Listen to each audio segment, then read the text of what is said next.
Daylight saving time, humans versus the sun.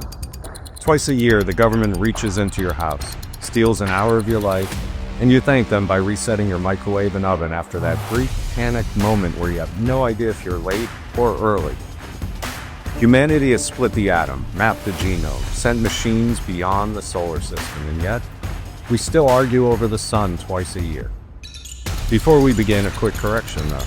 It's not daylight savings time, there is no S. The law says daylight saving time. We're not earning interest, we're not accruing dividends, we're just tired. And just like daylight saving time, I'm gonna save time by calling it DST from here on out.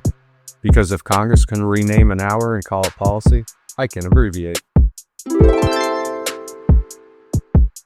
This episode is for my dad. We talked about daylight saving time the other day and I realized something growing up. I was basically DST for him. I didn't make a lot of sense. I messed with his sleep schedule. Sometimes I showed up late at night, sometimes early in the morning. But either way, I kept him up. Sorry, Dad. Love you.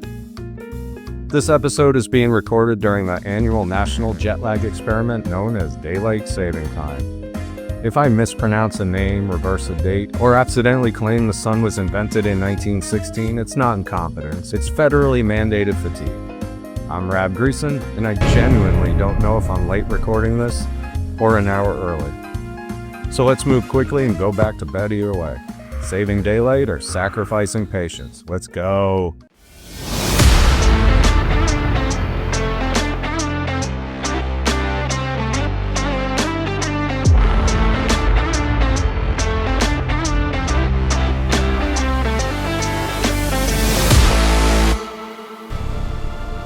Daylight saving time was never about mornings, it was about evenings. The idea was simple.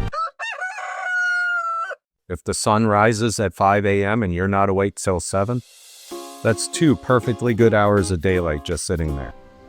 Ugh, I'm so bored. Me too. Where is everyone? Wasting all this daylight. Yeah, so much for seize the day. So instead of waking people earlier, they moved the clock. That's right, we didn't move the sun, we moved reality. It's like running out of money and renaming $10 20. Or gaining weight over winter and declaring scales now start at 5. And this idea didn't come from a scientist or a politician, it came from a bug collector. In 1895, New Zealand entomologist George Hudson proposed moving the clock so he'd have more daylight after work, to collect insects. Yes, our modern time system is partially sponsored by moths. Now, it didn't go global until World War I. Germany adopted it in 1916 to conserve coal. Britain followed. America followed in 1918. Because if Europe jumps off a daylight cliff, we historically followed. After the war, we dropped it. Because once you remove patriotism from the equation, people notice they're tired. But here's the part everyone asks. Why do we change it back? Because DST only works in summer. If we kept summertime all winter, you'd be commuting to work in the dark and sending kids to school in what looks like midnight. So we fall back to standard time, the version that actually matches the sun. Which means twice a year, instead of changing our habits, we change the numbers and pretend we fix nature. Yay! Farmers hated it. Cows don't care what Congress says, the sun tells them when to wake up. Urban lawmakers adjusted a wristwatch. Rural America had to adjust an entire way of life. Before 1966, the whole system was chaos.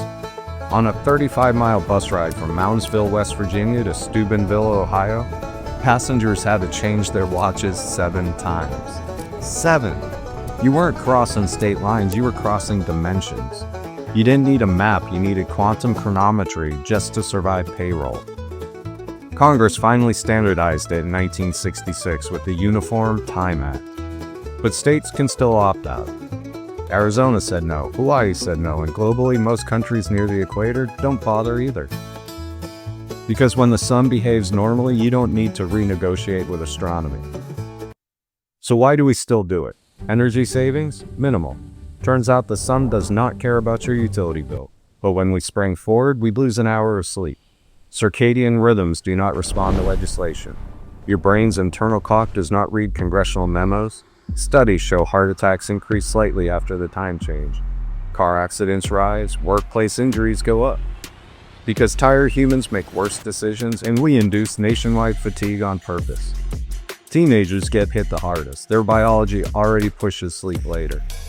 So when we move the clock forward, we shove their mornings deeper in a biological night. Less attention, more mood swings, more tired kids waiting for buses in the dark. Sleep scientists overwhelmingly prefer permanent standard time. But retail likes longer evenings, recreation likes longer evenings, and politics prefers indecision. So here we are, rearranging circadian biology for patio dining. And if you're thinking we should just keep DST permanently, we tried it. 1974, oil crisis, permanent daylight savings time. Winter mornings were so dark, public approval collapsed faster than disco. Congress reversed it within a year. Turns out people like sunsets, but they also like seeing the bus.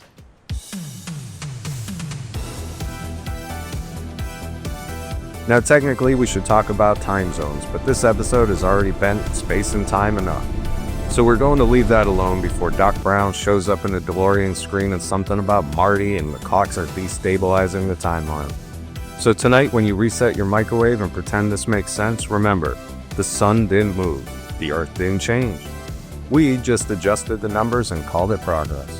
Where wasting time becomes legend, I came for the facts, you stay an hour late, and now, we're all early for the next episode. Good night.